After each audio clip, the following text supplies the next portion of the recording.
Welcome back. New figures out today show that Europe's economy is shrinking, and it's not just Greece or Spain, but Germany, considered the strongest there, is also contracting. And then you say it's the news over there that's holding up stocks over here today. Joining us now is Dambisa Moyo. She's international economist, author, and CNBC contributor. We do welcome you to the New York Stock Exchange. Thank you very much. Thank you. Thank you for being with us today. What's your sense of the impact? Is Europe reviving or not?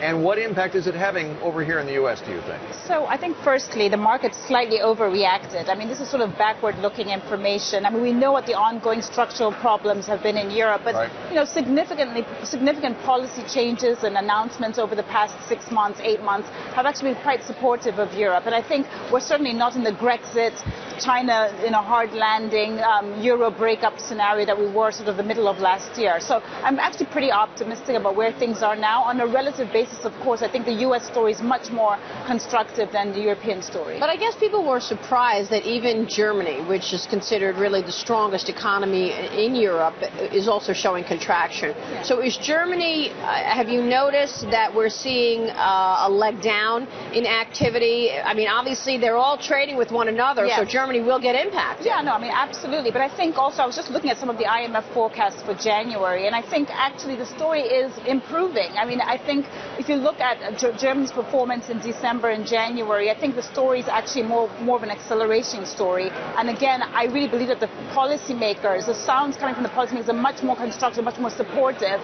So if things get pretty bad, which they potentially could do, I still think they'll be there to backstop the situation. And I might add one other thing, which is that monetary policy in the Eurozone compared to UK, US, and even Japan is still very, very aggressive. I was going to ask you about that. It would appear that Mario Draghi is in some ways being dragged kicking and screaming into this currency war with Japan, with the United States. Yeah. What do you make of that, and what impact does that have on the recoveries? Well, I mean, I think basically, I'm still quite disappointed that the European policymakers haven't been as aggressive as I think that they could be. So a lot of the announcements in the policy space, even basic things like cutting rates, I think there's still a lot of wiggle room around that area. Well, on the one hand, he wasn't willing to cut rates a couple of weeks ago, but he was talking the euro down pretty clearly. Absolutely, and also not only that, I mean, today there's been a lot of discussion from Mr. Constantio about the possibility of going to negative rates in the ECB following what has happened with Denmark. So I think there is a lot of scope there to see much looser policy in the monetary space.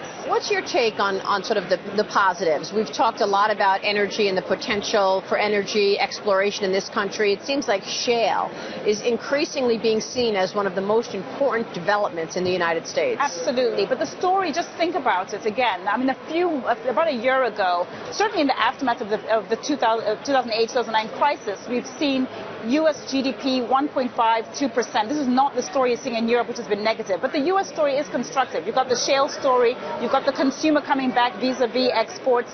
You have an interesting story around the housing rebound. I know Schiller is not that constructive or positive about it, but there's something going on here that actually feels like there's some momentum. And obviously, looking at the M&A story today, there's sort of 3 big transactions in the market. I think it's turning around. So you feel that Europe is on the right track, though? Well, I think there's a lot of scope for policy intervention, and I'm pretty optimistic that they're at the point now where they will throw more at it. Do you see bumps along the road? Absolutely. What would that be? Absolutely. Well, I think that the big ones are repayments, the repayment schedule, Spain, the election in Germany. I think we all know that, well, I certainly believe that Angela Merkel will be re-elected, but I think those are the sort of big things that I'm looking out to see how the markets will react. Dambisa, let me switch gears for a moment to ask you your take on the banking sector. And I know that you're on the board of Barclays, so I'm not asking you to give away any secrets here, but there's a real movement across the world to split up some of these banks. How do you think this is going to go? Are you expecting a global standard when it comes to the financial services sector? What's your take on how the major banks change the course of business in the coming years? Well, Maria, I'm sure you're aware that, obviously I have quite restricted about what I can say, but I think that the story in general since 2009 has been one of global standards. And I know